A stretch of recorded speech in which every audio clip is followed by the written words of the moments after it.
오늘 이 말씀을 통해서 침례의 의미라는 제목을 함께 나누겠습니다. 오늘 침례받는 분은 이렇게 7명인데 여기 명단은 또 가나다 순으로 제가 했습니다. 간증서 기억을 하셔서 지금 맨 처음 간증하는 분은 앞으로 나오시면 될 것 같아요. 김명자매님.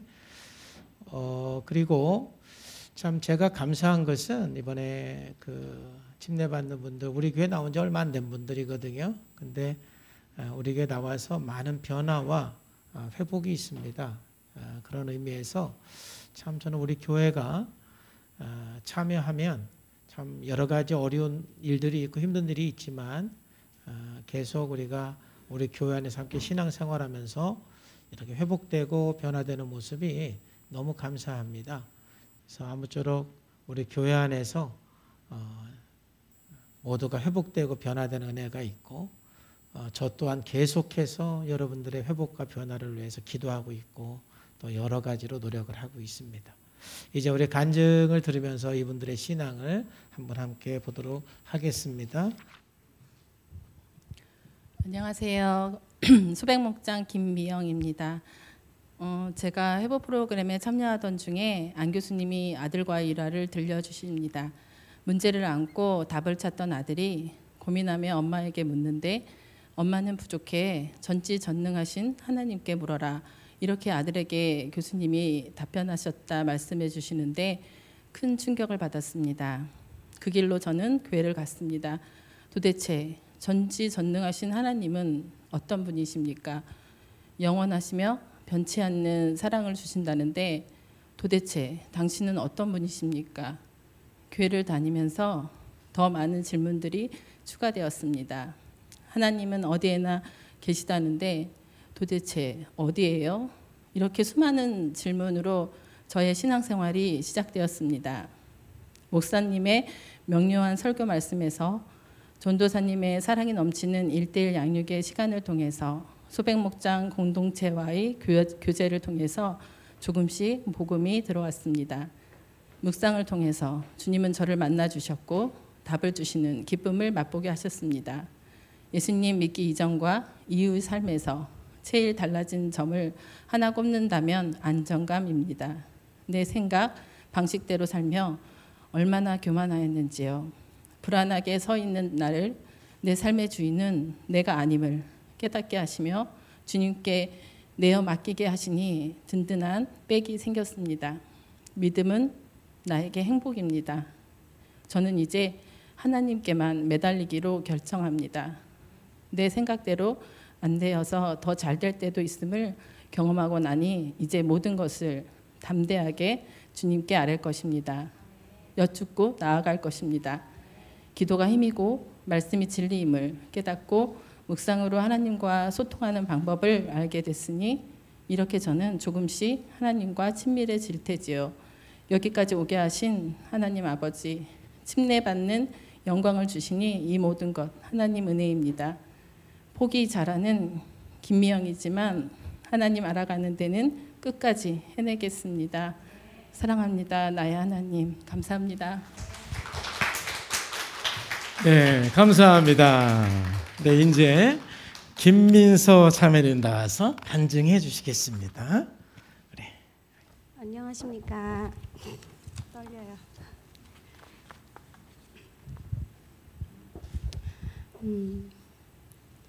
일단 저는 어렸을 때부터 꽤나 성숙한 사람이었습니다.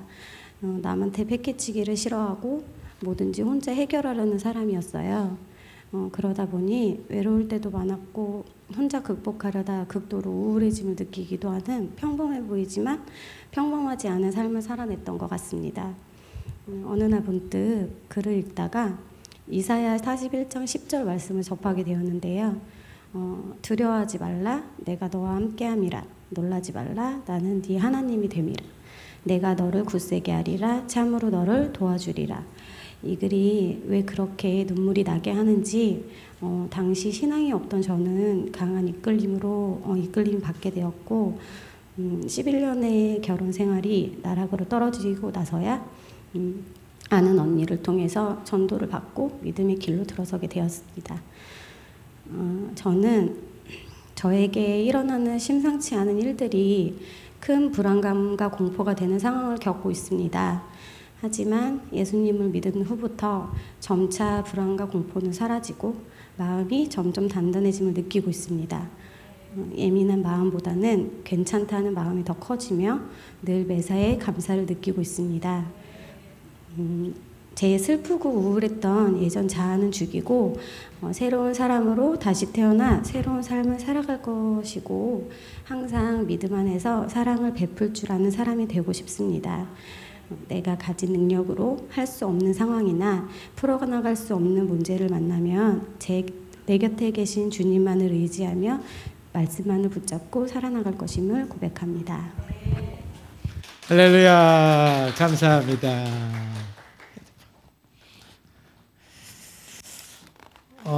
이제 우리 김민채 자매님은 우리 김민서 자매님의 언니예요. 그래서 두 분이 우리 김민채 자매님은 한 페이지가 조금 넘습니다. 자, 우리 이제 김민채 자매님 간증하겠습니다.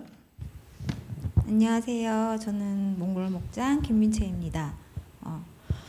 저는 어릴 때부터 소극적이고 부끄러움이 많은 아이였습니다. 그리고 엄마의 다그침으로 항상 두렵고 불안한 마음 상태를 가지고 살았습니다. 어린 시절부터 나는 누구인지, 나는 왜 태어났는지, 나는 무엇을 하고 살아야 하는지 의문을 가지고 살았고, 성인이 되어서도 그런 의문들은 저의 머릿속을 떠나지 않았습니다. 항상 부모님의 사랑을 갈구하였으나 저희 부모님은 저에게 두려움과 실망감만 안겨주어 저는 성인이 되면서 사회에 나가게 되었을 때 정말 차갑게 부모님 곁을 떠났습니다. 그러나 세상은 만만치 않은 곳이었습니다.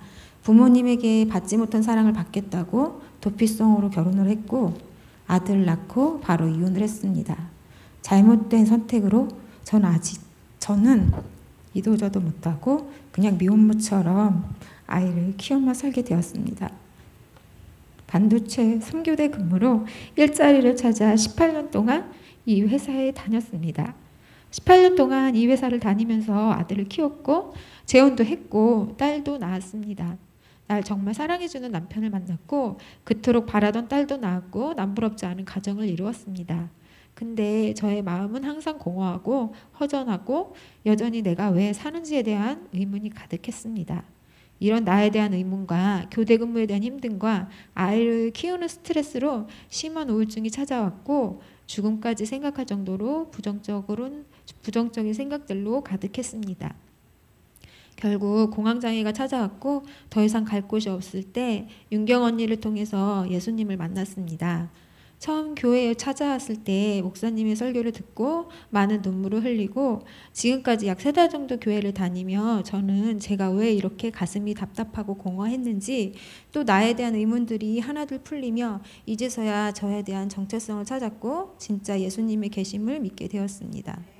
새벽 기도를 들으며 나의 마음을 이해했고 삶의 지혜를 배웠고 무엇이 중요한지 알게 되었습니다. 나의 꿈속에서 예수님께서 그토록 용서하지 못하던 엄마를 용서하게 해주셨습니다. 예수님이 계심을 부정하던 저에게 찾아와 주셔서 온전히 나를 사랑으로 감싸주고 안아주고 칭찬해 주시는 예수님 덕분에 올해 43살이 된 저는 다시 아이로 돌아가 새로운 인생을 살고 있는 것 같습니다. 교회에 다니며 힘들어도 그만두지 못했던 회사를 그만두고 내가 하고 싶었던 요가 강사 자격증을 따며 아르바이트를 하고 있습니다. 예전에 뭐든 자신 없어 하던 저에게 주님은 한번 해보라고 너는 충분히 할 수 있는 사람이라 격려해 주시니 매사에 자신감이 생기고 또한 웃음도 많아지고 나의 삶을 대하는 태도가 긍정적으로 바뀌고 있습니다. 나의 인생의 내비게이션이 되어주신 주님 덕분에 미래에 대한 두려움과 나를 사랑하지 못하고 미워했던 마음들을 하나둘 놓아지고 있습니다. 이제 침례 후에 옛사람이 죽고 새 사람으로 태어나 주님의 나라에서 천국을 경험하며 살고 싶습니다. 주님을 만나고 나를 돕는 사람들을 만나고 저는 꿈이 생겼습니다. 예전에는 불쌍한 어린아이들을 돕고 싶은 꿈이 있었는데 거기서 나아가 어려운 환경에서 전도하시는 전도사분들 그리고 어렵게 주님의 사명을 이어나가는 교회를 돕고 싶습니다. 이런 삶을 사는 영광을 주님께서 주실 거라 믿습니다. 어떠한 고난과 광풍이 불어도 이제 저는 굳건히 주님께 매달려 갈구하며 기도하는 삶을 살 것을 성산교회 신도들 앞에서 선포합니다. 네. 아유, 감사합니다. 네, 우리 김민채 자매님 간증 저도 읽으면서 참 많이 이렇게 감동되고, 또 앞으로 제가 어떻게 좀 조금이나마 도울 수 있겠다 이런 또 생각도 들어서, 또 우리 두 분 우리 교회 안에서 큰 은혜와 회복이 있기를 주님의 이름으로 축복합니다.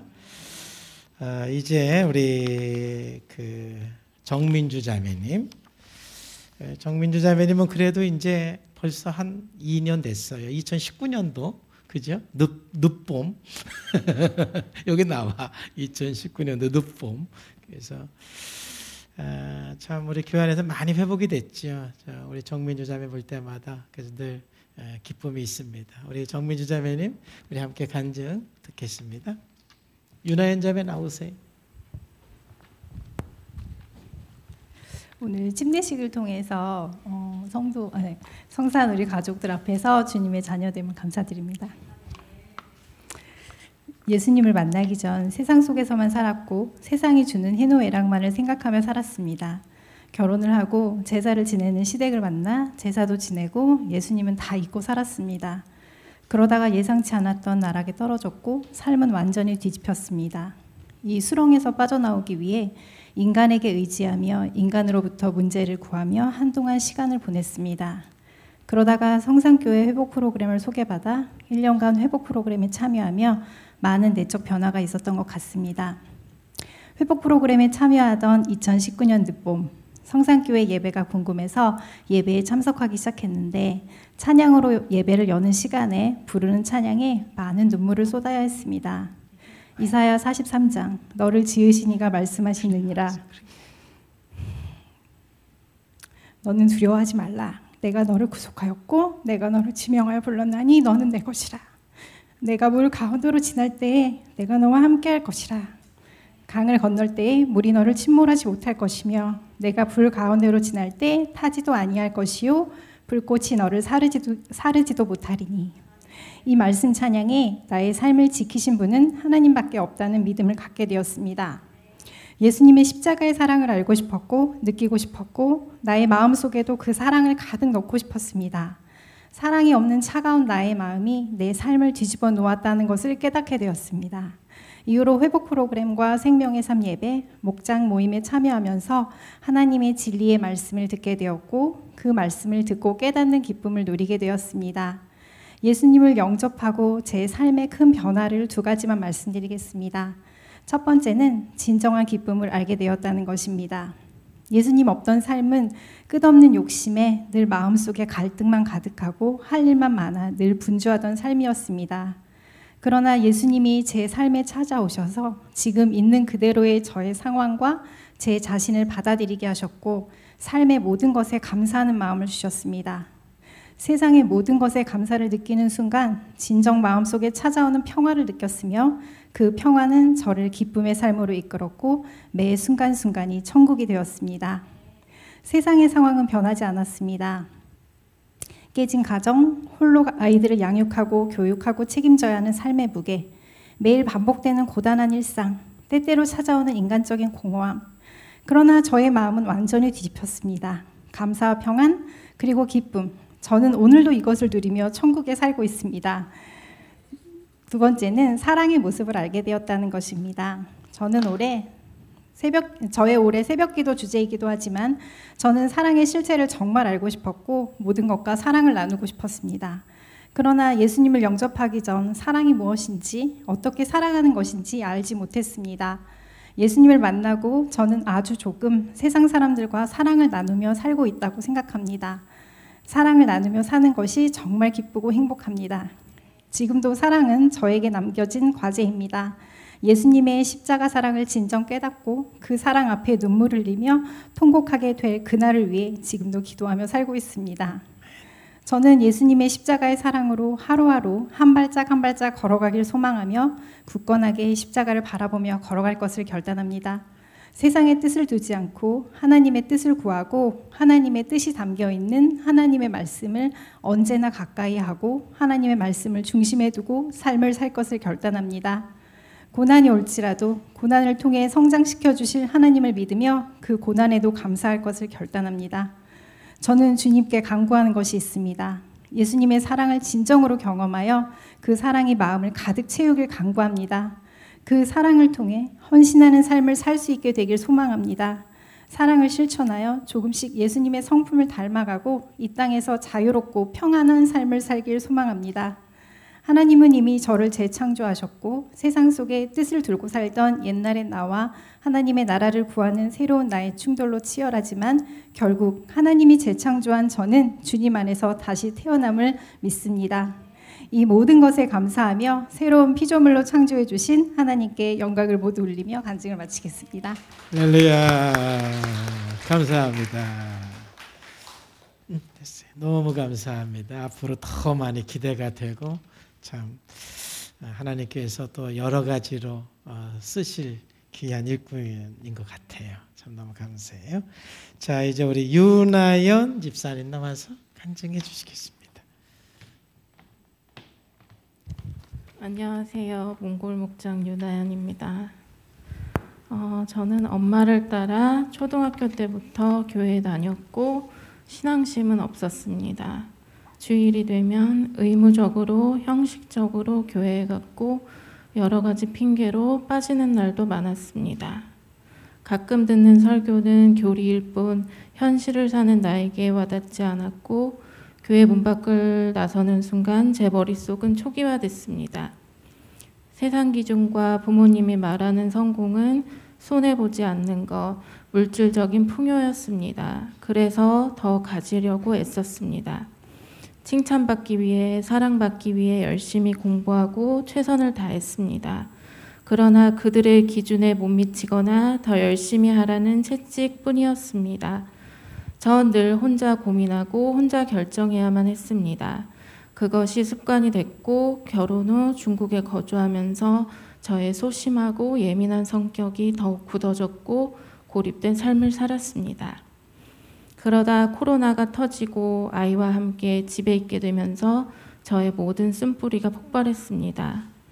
탐욕과 교만, 이기심, 사랑 없음, 어리석음, 영혼육 모든 것이 무너지고 삶이 바닥으로 떨어졌을 때 성산교회의 성령의 삶을 엄마가 알려주셨습니다.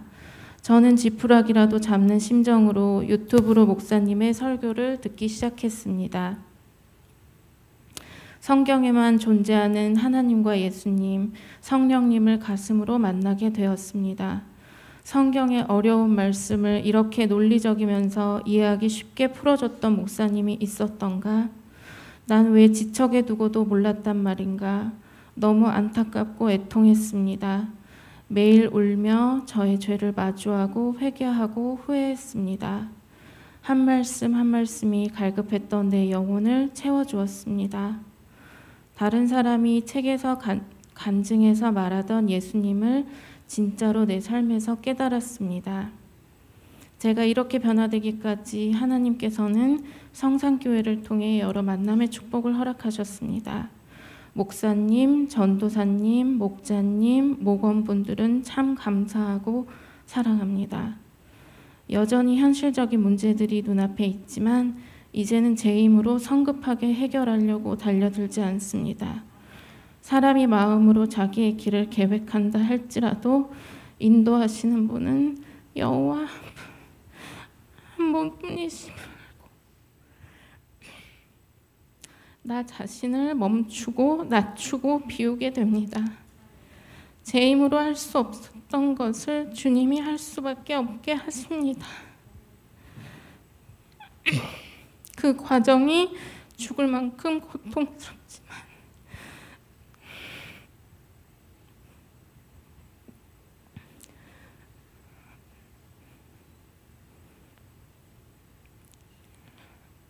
제 교만과 불순종을 꺾고 예수님의 마음을 생각하며 따라 살기로 매일 매순간 결단합니다. 하나님을 경외하는 것이 가장 현명한 삶인 것을 고백합니다.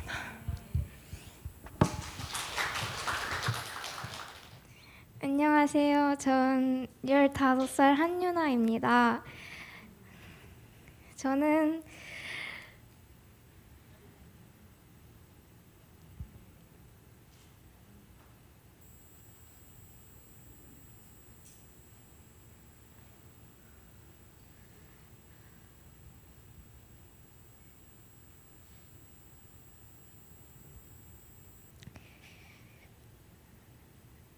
갓난 아기 때부터 부모님을 따라 교회 갔습니다.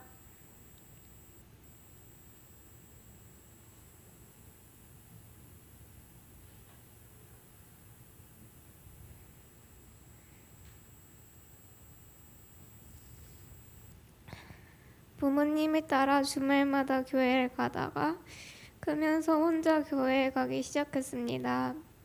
하지만 저는 교회에 가는 걸 어쩌면 당연하게 생각해서 그랬을지도 모릅니다.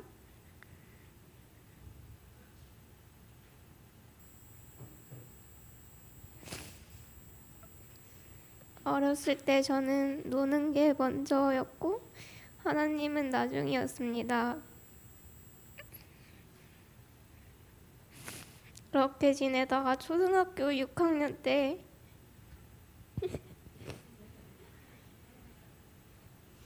주일학교에서 수련회를 갔습니다. 그래도 그때도 저는 놀러 간다는 생각이 가득했죠.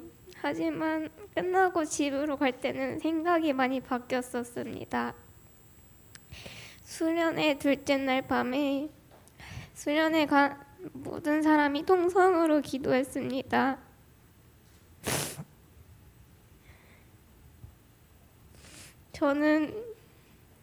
저도 기도했죠. 그때 제 옆에서 마치 예수님이 있는 것 같은 느낌이 들었습니다.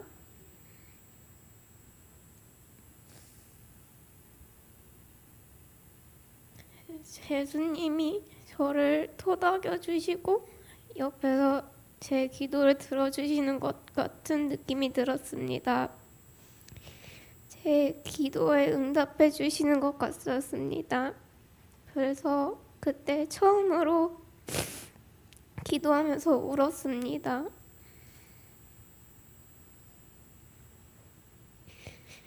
기도가 끝나고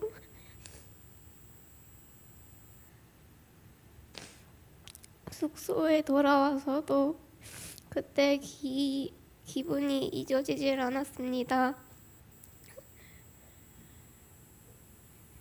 그때 이후 전 생각뿐만 아니라 가치관도 바뀌었습니다.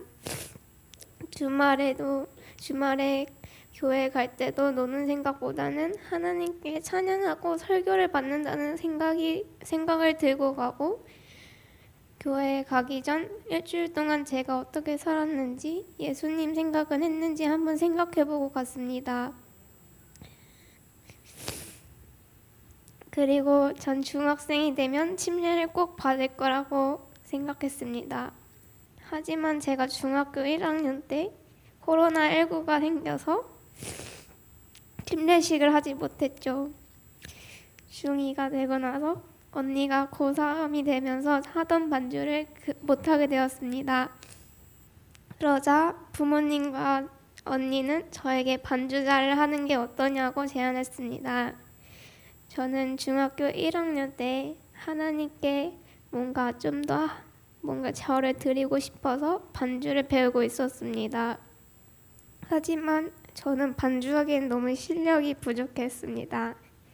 그래서 고민할 시간이 필요했습니다. 하지만 저는 전부터 제 실력을 하나님을 위해 드리고 싶었습니다. 그래서 몇 달간 고민하고 연습하다가 결국 교회에 있는 피아노 앞에 서게 되었습니다. 너무나도 떨렸습니다. 실수할 것 같은 생각에 건반을 누르고 있는 손가락이 떨리고 페달을 밟는 다리가 떨렸습니다. 그때 너무 떨어서 페달을 뗄 것 같아서 너무 떨려가지고 하나님께 기도했습니다. 그리고 지도자님이 기도하실 때 진짜 간절한 마음으로 기도했습니다. 저는 실수를 하긴 했지만 다행히도 사람들은 알아채지 못했습니다. 정말 다행이었죠. 그 이후부터 전 반주를 시작하기 전에 기도를 드렸습니다. 코로나가 심해지고 나서 온라인으로 예배를 드리기 시작했고 몇 달간 온라인으로 예배를 드리자 전 신앙이 점점 떨어지는 것 같은 느낌이 들었습니다. 그래서 엄마가 침례를 받을 거라는 질문에 엄청 많이 고민했습니다. 그 고민은 침례 교육을 받기 전까지 계속 이어져 왔습니다. 침례는 이전에 내가 죽고 다시 태어나는 것으로 내 영혼을 하나님께 드리는 건데 쉽게 생각하기가 싫었습니다. 하지만 전 제 안에 하나님이 있다고 믿었고 하나님이 제 영혼의 주인이 되기를 바랐기 때문에 침례를 받기로 결정했습니다. 저는 침례를 받은 후에는 하나님께 더욱 전적으로 믿음을 드리고 언제나 제 우선을 하나님으로 삼겠습니다. 하나님을 전적으로 믿고 힘든 일이 있을 때 하나님께 기대고 고민이나 고난이 있을 땐 하나님과 함께 헤쳐나가겠습니다. 감사합니다. 왜 울었어? 응? 너무 떨리고 감동받아가지고. 너무 떨리고 감동받아서? 울다가 웃다가. 간증을 들으니까 참 은혜가 되죠. 참 너무 감사하고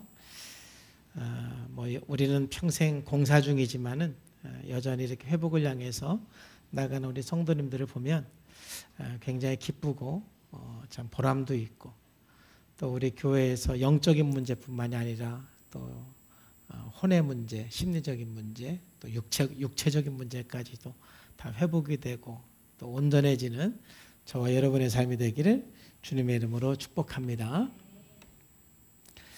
이제 오늘 우리는 우리 7분에 대한 침례식을 하게 되는데 예수님께서 우리 교회에 주신 의식은 침례와 성찬 두 가지가 있습니다. 근데 모두가 다 공통적인 것은 이게 행동화된 말씀이라고 그러는데 이 의식을 통해서 복음을 확실히 깨닫고 그 복음으로 살게 하는 것이 이 의식의 목적입니다. 그래서 오늘 침례받는 분들은 이 침례를 통해서 복음이 무엇인지 그 의미를 알고 복음으로 살아가는 결단하는 시간 되기를 주님의 이름으로 축복합니다. 또 이미 침례를 받은 분들 역시도 다시 한번 상기하면서 다시 복음의 의미를 생각하고 또 복음으로 살아낼 때 우리는 반드시 하나님의 영상을 회복해 나갈 수가 있습니다. 그래서 오늘은 누가 침례를 받는가, 이 침례의 조건과 또 침례의 의미, 이 두 가지를 간단하게 우리가 생각을 하면서 좀 복음을 좀 생각해 보도록 하겠습니다. 여러분 오늘 5명이 간증을 했어요. 아마 침례 받기 전에 유나가 또 간증을 할 겁니다.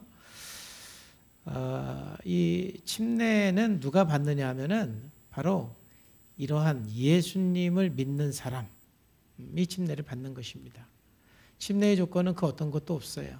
1년을 다녀야 받을 수가 있고 3년을 다녀야 받을 수가 있고 그게 아닙니다. 또 어떤 성경 공부를 해야 받을 수가 있고 그게 아니고 예수님을 믿으면 그 즉시 침례를 받는 거예요. 그래서 여러분들이 신약 성경을 읽어보면 침례 받는 거와 예수님 믿는 거는 항상 동시간대에 이루어지는 겁니다. 예수님을 믿으면 바로 침례를 받고 또 침례 받는 거와 예수 믿는 것을 같은 시간대로 이렇게 늘 성경은 기록하고 있어요. 여러 성경 구절이 있지만은 사도행전 2장 38절에 보면은 베드로가 이르되 너희가 회개하여 각각 예수 그리스도의 이름으로 침례를 받고 죄사함을 받으라. 여기서 침례를 받고 죄사함을 받으라 이 말은 예수님의 이름을 믿고 죄사함을 받으라 해도 똑같은 말이에요. 그러니까는 침례를 받는다, 예수님을 믿는다, 같은 말로 썼잖아요. 그 말은 예수님을 믿으면 바로 침례를 받기 때문에 그렇게 같은 단어로 쓴 것입니다. 그리하면 성령을 선물로 받으리라. 그래서 침례 받는 사람들에게 제가 묻는 것은 딱 한 가지입니다. 예수님을 믿습니까? 예수님을 영접했습니까? 이 한 가지만 묻습니다. 그리고 예수님을 믿기 이전의 삶, 또 예수님을 어떻게 믿었는지, 그리고 예수님을 믿고 나서 어떠한 변화가 있었는지 거기에 대해서 써오게 하고 오늘 그 간증을 여러분과 함께 나눈 것입니다. 자, 그렇다면 우리가 예수님을 믿는다 그럴 때 우리가 이 믿음의 두 가지 의미를 우리가 좀 생각해 볼 필요가 있습니다. 여러분, 성경에서 믿음이라는 말은 이 두 가지 의미로 사용하고 있는데, 첫째는 구원의 믿음입니다. 바로 이 구원의 믿음은 중요한 게 뭐냐면 있냐 없냐가 중요합니다. 얼마나 믿음이 크냐 작냐 이거는 여기 중요하지 않습니다. 있냐 없냐가 중요한 것입니다. 오늘 간증한 분들은 전부 구원의 믿음이 있는 사람들입니다. 요한복음 1장 12절에 보면은 영접하는 자, 곧 그 이름을 믿는 자들에게는 하나님의 자녀가 되는 권세를 주셨다 그랬어요. 여기서 보면은 영접하는 자, 곧 그 이름을 믿는 자. 믿는다라는 건 뭐냐? 예수님을 영접하는 것입니다. 여러분, 영접한다라는 것은 그 반대가 뭡니까? 그 반대는 거부하는 겁니다. 받아들이지 않는 것입니다. 즉 예수님을 믿지 않는 건 뭐냐? 내가 예수님을 거부하는 겁니다. 또 예수님을 믿는 거는 예수님을 받아들이는 것입니다. 여러분, 그러면 예수님을 받아들인다고 할 때 우리가 뭘 받아들이는 거냐? 바로 우리가 예수님을 받아들이는 것은 첫 번째는 예수님의 사랑을 받아들이는 겁니다. 즉 예수님을 안 믿는 건 뭐예요? 예수님의 사랑을 거부하는 것입니다. 예수님은 죄로 인해서 죽었고 저주받을 수밖에 없는 우리를 위해서 육신의 몸을 입고 이 땅에 오셔서 십자가에 죽으시고 부활함으로 우리의 모든 죄의 문제를 해결해 주시고 우리의 모든 저주의 문제를 해결해 주셨습니다. 그것이 바로 예수님의 사랑이에요. 내가 예수를 믿는다라는 것은 그 사랑을 내가 받아들이는 것입니다. 여러분, 우리 인간의 문제는 어디서 출발하느냐면은 사랑을 거부하기 때문에 또는 사랑을 받지 못해서 모든 문제가 발생이 되는 것입니다.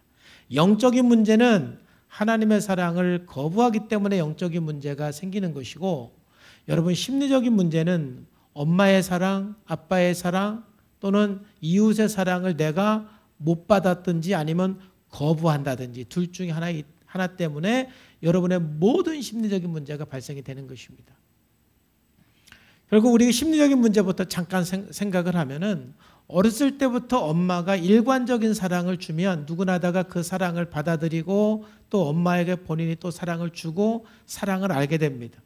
근데 어려서부터 그런 일관적인 사랑을 못 받으면 사랑을 받지 못했기 때문에 굉장히 많은 결핍으로 인한 상실감으로 인한 심리적인 문제가 발생이 되고 또 그런 사람들은 사랑을 받는 것이 두려워서 또 사랑을 거부합니다.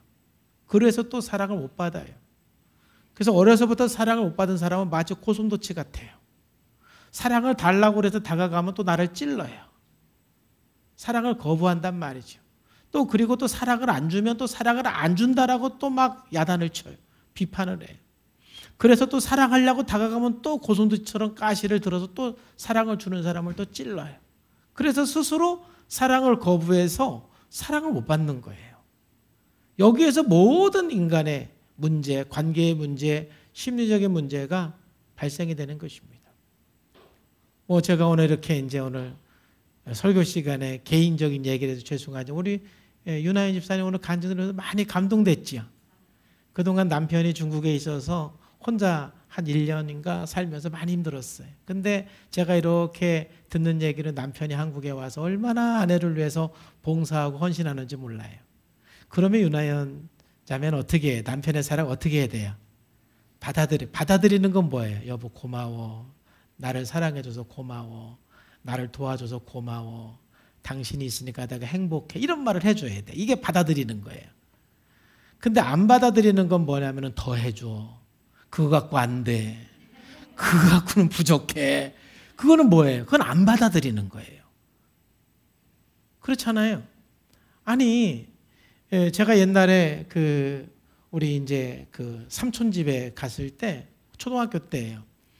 그 초등학교 한 2학년이나 3학년 때쯤 됐는데 소풍 가는 날 심부름을 갔는데 너 오늘 소풍 간다며 하고 이제 용돈을 그 삼촌이 주는 거예요. 그래서 제가 미안해가지고 아이 괜찮아요.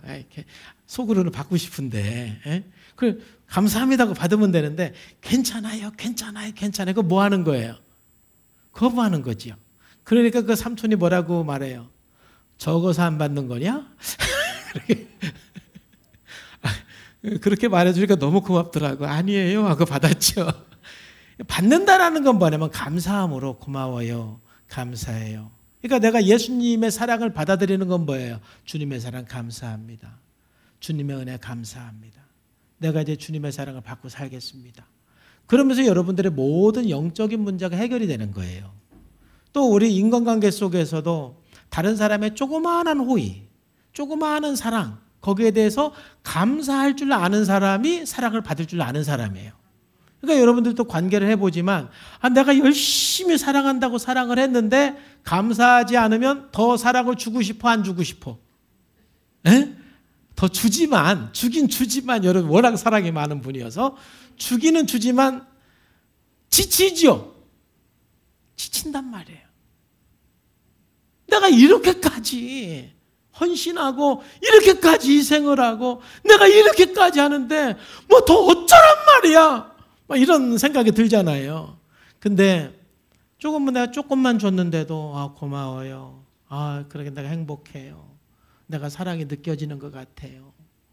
그러면은 주는 사람이 더 주고 싶고 더 해주고 싶고 할렐루야.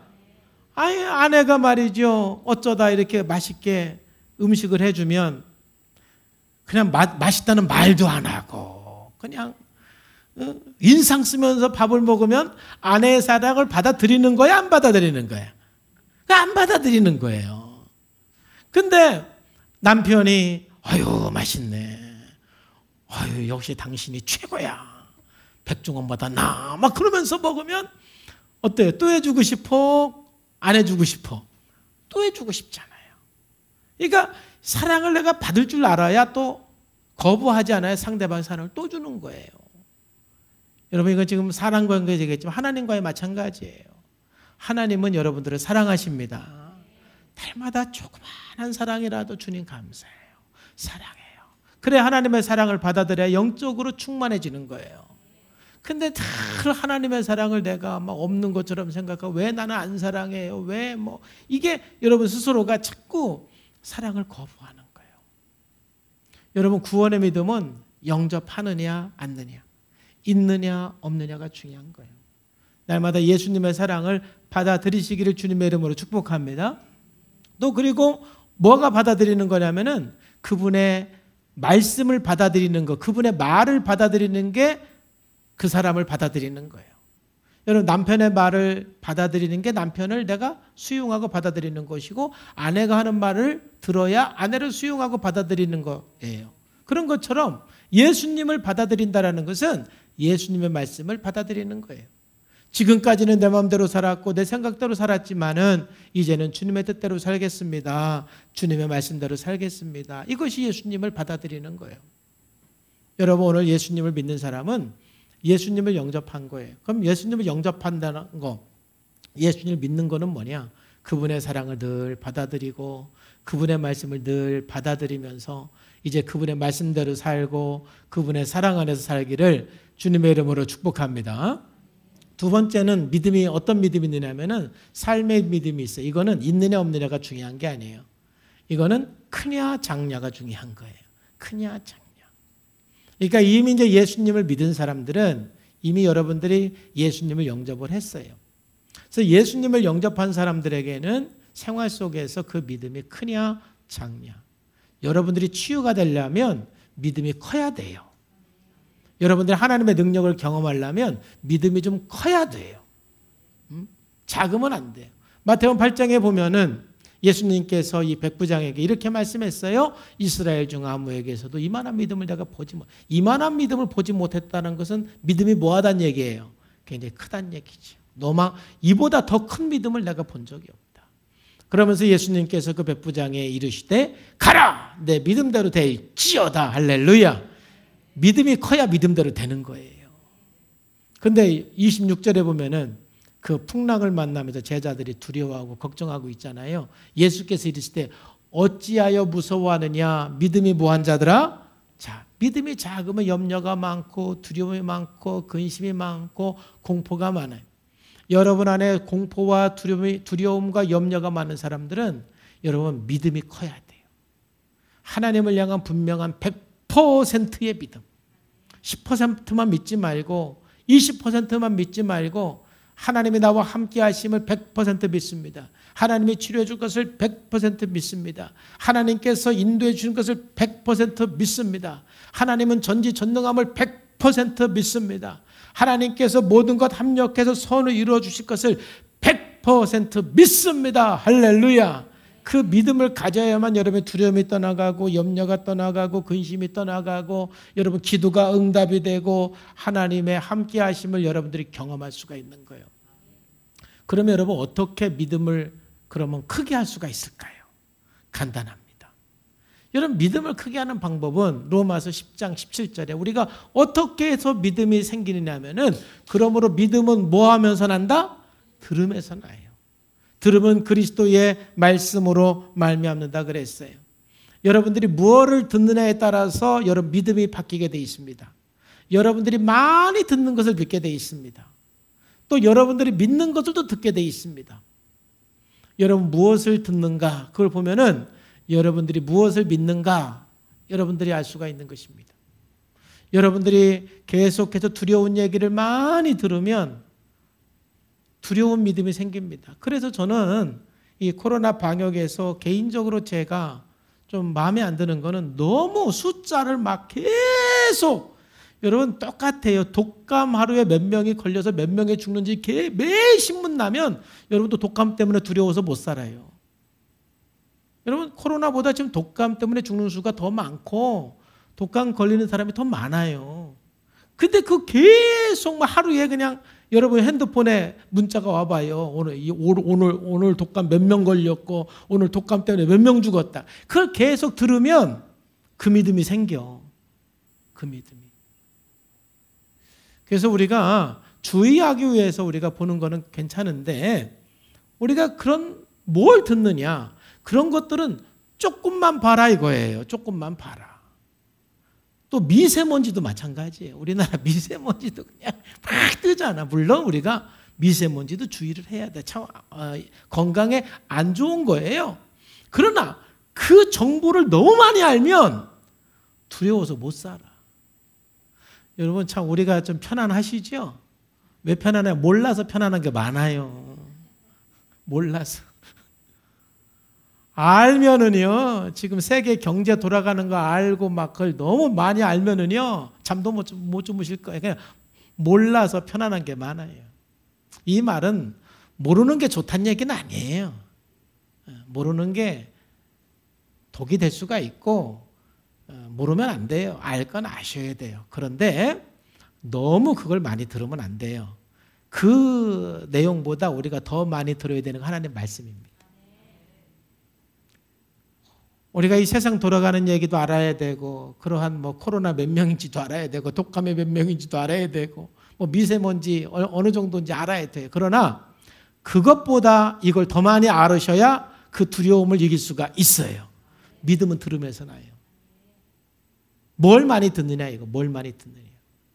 그래서 우리가 끊임없이 하나님의 말씀을 듣고 하나님의 말씀을 묵상하고 하나님의 말씀을 많이 읽은 사람은 어떠한 걸 들어도 그게 두려움이 안 돼요. 왜냐하면 하나님의 말씀이 있기 때문에 믿음으로 이깁니다. 여러분은 어떻게 백신 맞으러 가셨어요? 전 백신 2차까지 이제 다 맞았잖아요. 백신 맞으러 갈 때 무슨 독을 마실지라도 해를 받지 않을 것이며 할렐루야 하면서 갔어요. 마가복음 16장에 믿는 자는 무슨 독을 마실지라도 해를 받지 않는다고 그랬잖아요. 지금 막 코로나 백신 맞으러 가는데 사람들이 막 두려워해요. 저도 은근히 백신 맞으러 갈 때 은근히 아주 그런 게 있어요. 그러니까는 갈 때 어떻게 합니까? 주여, 믿는 자에게는 무슨 독을 마실지라도 해를 받지 않는다고 그랬습니다. 주님이 함께해서 저는 무슨 독을 맞아도 해가 없습니다. 할렐루야 하고 탁 막 씩씩하게 맞는 거예요. 그러니까 아무 문제가 없잖아. 그러니까 어떤 말씀을 갖고 사느냐. 막 백신 때문에 몇 명 죽었다 막 이것만 막 알면은요, 백신 맞으러 갈 때 후두루두 떨립니다. 근데 그러한 소식도 우리가 알지만, 그러나 하나님의 말씀을 더 많이 알고 하나님의 말씀을 더 많이 듣고 하나님의 말씀을 더 많이 내가 내 마음속에 받아들이면 그 세상의 정보로 인한 두려움을 하나님의 말씀으로 이깁니다. 이걸 이길 수가 있는 거예요. 하나님의 말씀은 능력이고 하나님의 말씀이 진리입니다. 여러분, 우리의 감정은 비이성입니다. 반이성입니다. 그리고 인간의 논리가 이제 우리가 이성이라고 그러는데 인간의 논리는 한계가 있습니다. 여러분, 하나님의 논리를 초이성이라고 그러는데 여러분, 성경 말씀은 하나님의 논리입니다. 인간의 논리로 여러분들이 다 이해할 수가 없어요. 여호와는 나의 목자시니 내가 부족함이 없습니다 라는 그 시편 23편의 1절 말씀이 어떤 사람에게는 이해가 되지만 어떤 사람은 이해가 안 될 수가 있어요. 왜? 그건 인간의 논리를 초월한 하나님의 논리인 것입니다. 우리가 믿음을 가질 때 우리는 하나님의 논리가 진짜 내 논리가 되는 것입니다. 그러므로 말씀으로 이 세상의 모든 어두움과 두려움을 이길 수가 있는 것입니다. 그래서 우리는 이 믿음을 키우셔야 돼요. 그러기 위해서 날마다 말씀을 들으셔야 돼요. 들음은 그리스도의 말씀으로 말미암느니라 그랬습니다. 자, 그렇다면 우리 침례의 의미 간단하게 말씀드려야 되겠네요. 자, 침례의 의미는 제가 세 가지를 말씀드리는데 첫 번째는 공적 신앙입니다. 오늘 여러분들이 침례받은 사람이 다 간증한 것은 공적으로 나는 예수님을 믿는 사람이라는 것을 공표한 것입니다. 선포한 것입니다. 그런 것처럼 우리 예수 믿는 사람들이 세상에 나가서 예수 믿는 것을 감출 필요가 없습니다. 그것은 믿음이 아닙니다. 뭐 우리나라는 내가 예수 믿는 것을 드러내는 것이 그렇게 큰 어려운 상황은 아닙니다. 그런데 이 성경이 쓰여진 당시에 내가 예수 믿는 것을 드러내는 것은 굉장한 불이익이 있는 상황이었습니다. 그럼에도 불구하고 예수님께서 뭐라고 말씀합니까? 누구든지 사람들 앞에서 나를 시인하면, 공포하면, 내가 예수 믿는 사람이라는 것을 말하면 나도 하늘에 계신 내 아버지 앞에서 그를 시인한다 그랬어요. 그래서 여러분, 내가 하나님 앞에 믿음을 고백하는 것도 중요하지만 사람들 앞에 내가 믿는다라는 것을 말하는 것도 중요합니다. 그래서 여러분들이 뭐 오늘 가가지고 사람들 앞에 나 예수 믿어 그 말하고 다니라는 건 아니고, 여러분 살다 보면은 내가 예수 믿는 사람이라는 것을 말해야 되는 그런 상황이 있을 때가 있잖아요. 그때는 말하셔야 되는 거예요. 감추지 말고. 그래서 로마서 10장 10절 말씀에서도 사람이 마음으로 믿어 의에 이르고 입으로 시인하여 구원에 이른다 그래요. 우리가 마음으로 믿는 것도 중요하지만 입으로 시인하는 것도 굉장히 중요한 거예요. 그래서 우리 교회에서 여러분들의 간증을 중요하게 생각하는 거예요. 자꾸 사람들 앞에서 내 신앙을 자꾸 말을 하셔야 돼요. 그게 사람들 앞에서 주님을 시인하는 것이고 영광을 돌리는 거예요. 그래서 우리가 침례를 받는 것은 모든 사람들 앞에서 내 신앙을 공포하는 거예요. 나는 예수 믿는 사람입니다. 나는 이제 죽을 때까지 예수님만 믿고 살겠습니다. 이것을 선언하고 공포하는 것입니다. 두 번째로는 우리가 침례의 의미는 옛사람은 죽고 새사람이 되었음을 선포하는 것입니다. 자, 우리가 침례를 받는 방법은 뭐 세례를 받는 방법이 있고 침례를 받는 방법이 있는데, 세례는 머리 위에 물을 3번 찍는 거예요. 근데 침례는 물속에 들어갔다 나오는 거예요. 신약 성경의 방법은 물속에 들어갔다 나오는 것입니다. 여러분, 물은 뭘 상징하는 거냐면은 무덤을 상징하는 것입니다. 그래서 물속에 들어가는 것은 내 옛사람은 죽는 것입니다. 오늘 침례 받는 사람이 이제 물속에 들어가서 여러분 옛사람은 다 죽은 겁니다. 할렐루야. 만약 죽기 싫어하면 제가 안 꺼내줄 겁니다. 물속에 들어간 거는 나는 옛사람은 죽은 거예요. 이제 나는 옛사람이 죽었습니다. 지금까지 나는 죽었습니다. 이 고백이에요. 그리고 이제 나옵니다. 물속에서 나올 때는 이제 나는 예수님이 부활한 것처럼 나는 부활했습니다. 이런 뜻입니다. 나는 새로운 사람으로 부활했습니다. 이런 뜻입니다. 영적으로는 여러분들이 예수님을 믿는 순간 예수님과 함께 죽었고 예수님과 함께 살았습니다. 이미 여러분들은 새로운 피조물이 되었습니다. 근데 우리가 의지적으로 신앙적으로 사람들 앞에서 여러분들이 그 결단을 하는 것입니다. 선포만 하는 것이 아니라 그 결단을 하는 것입니다. 나는 이제 진짜 내 옛사람은 죽었습니다. 그리고 나는 새롭게 태어납니다. 라고 여러분들이 선언하고 결단하는 것입니다.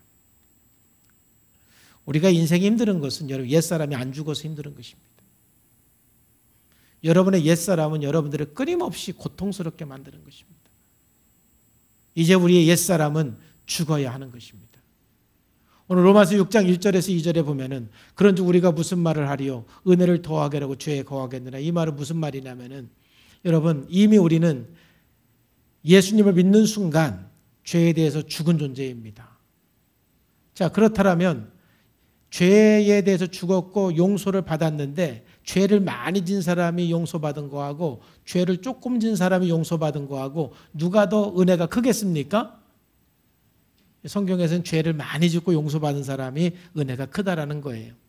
그러니까 가끔 사람들 중에는 그러면은 그 용서를 많이 받기 위해서 죄를 많이 짓는 게 좋습니까? 라는 질문을 하는 사람이 있었죠. 그때의 2절에 그럴 수 없는 거다. 우리는 이미 죄에 대해서 죽은 사람이 어떻게 죄에 반응하며 살 수 있겠느냐. 이제 예수님을 믿었으면 죄에 대해서 죽은 사람이다. 그걸 얘기를 하는 겁니다.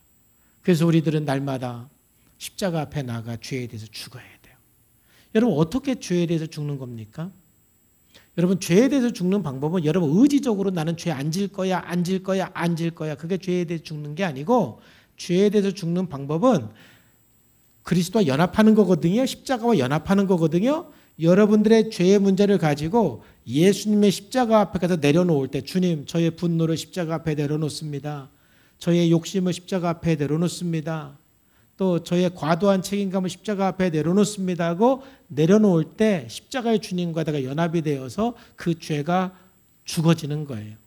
그러면 죄가 죽는다라는 것은 어떤 의미냐 하면은 여러분들의 그 이 쓴뿌리 죄가 죄로가 된다는 의미가 아니에요. 예를 들면 나는 그 불안이 너무 많아. 공포가 너무 많아.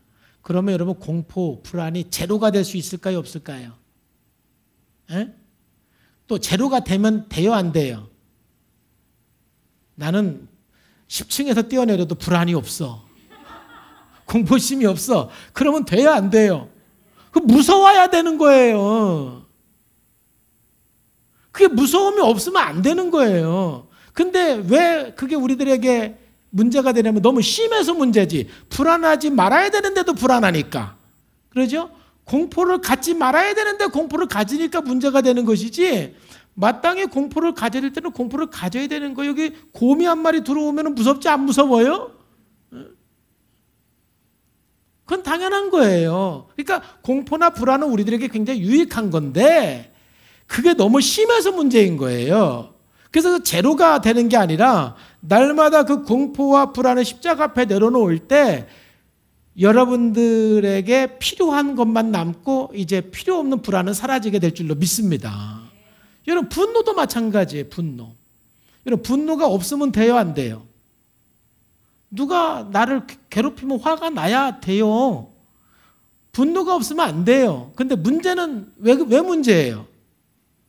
화를 안 내야 되는데 내니까 문제인 거죠. 또 이만큼만 내야 되는데 이만큼 내니까 문제죠. 그러니까 그러한 분노는 십자가 앞에 내려놓을 때 그 양이 줄어드는 거예요. 그래서 여러분 죄에 대해서 죽는다라는 것은 십자가 앞에 내려놓음으로 그 양이 줄어가는 거예요.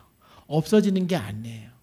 그러니까 여러분들이 나는 불안이 없어야 되는데 불안이 너무 많아. 자꾸 그래서 불안이 더 생기는 거예요. 불안이 있는 게 정상이에요.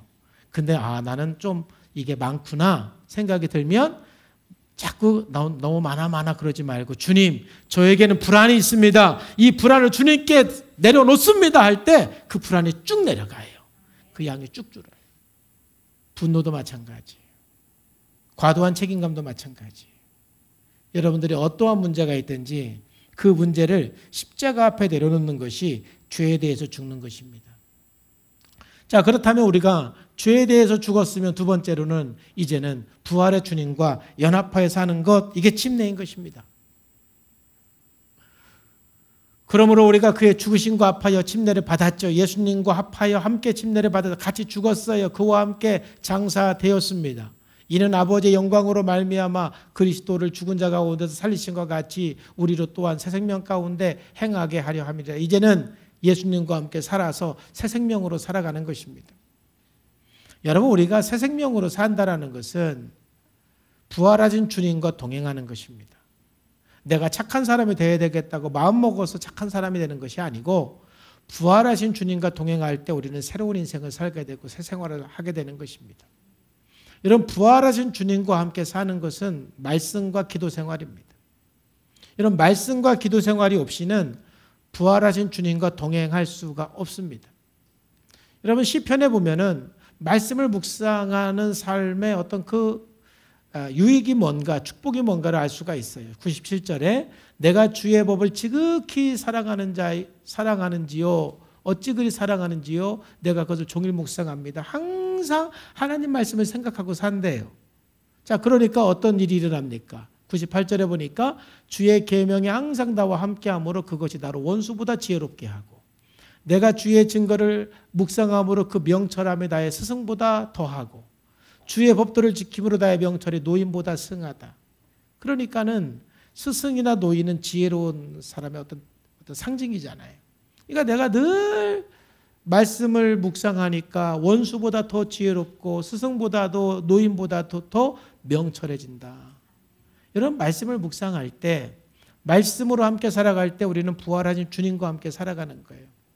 그래서 부활하신 주님이 여러분들이 안 느껴져도, 부활하신 주님이 여러분 눈에 안 보여도 여러분 하나님의 말씀을 묵상하고 하나님의 말씀을 읊조리고 하나님의 말씀으로 함께 살아갈 때 여러분은 부활의 주님과 함께 지금 살고 있는 거예요. 그리고 그렇게 계속해서 부활의 주님과 함께 살면 언젠가는 부활의 주님이 여기 계신 게 느껴지는 날이 와요. 여러분, 감정이라는 것은 제가 아까 반이성이라고 그랬죠. 참 감정이라는 것은 참 믿을 수가 없는 거예요. 근데 이 감정이라는 거는요, 사람마다 달라요. 저같이 약간 논리적인 사람은 감정적으로 잘 못 느껴요. 근데 여기 이제 모르겠어요. 우리 권자영 집사님 어떤지 모르겠지만은 어떤 탤런트들, 배우들, 연기하는 분들은요, 굉장히 감수성이 뛰어나요.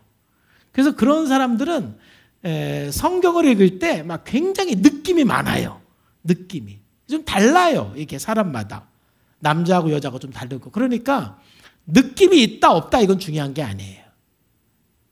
그 사람이 좀 감정적으로 예민하면 잘 느끼는 거고 저같이 좀 감정적으로 좀 무디면 좀 덜 느끼는 거고 중요한 건 뭐냐 하면은 하나님의 말씀을 계속해서 묵상하고 말씀을 읊조리며 살아가는 게 여러분들이 부활의 주님과 함께 사는 거예요. 그러니까 나같이 무딘 사람도 부활의 주님이 느껴지더라 이 말이에요. 내가 느끼면 다 느낄 수 있는 거예요. 왜냐? 진짜 저 심한 사람이에요.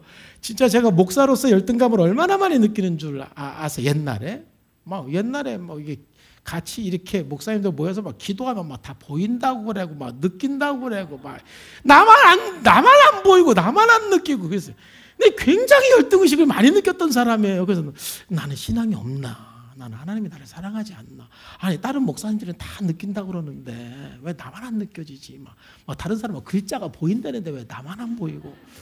막 사람들 막 속에서 뭐가 막 이렇게 막 뜨거워지고 막 한다는데 왜 나만 안 그러지? 나 뭐 문제가 많은 사람.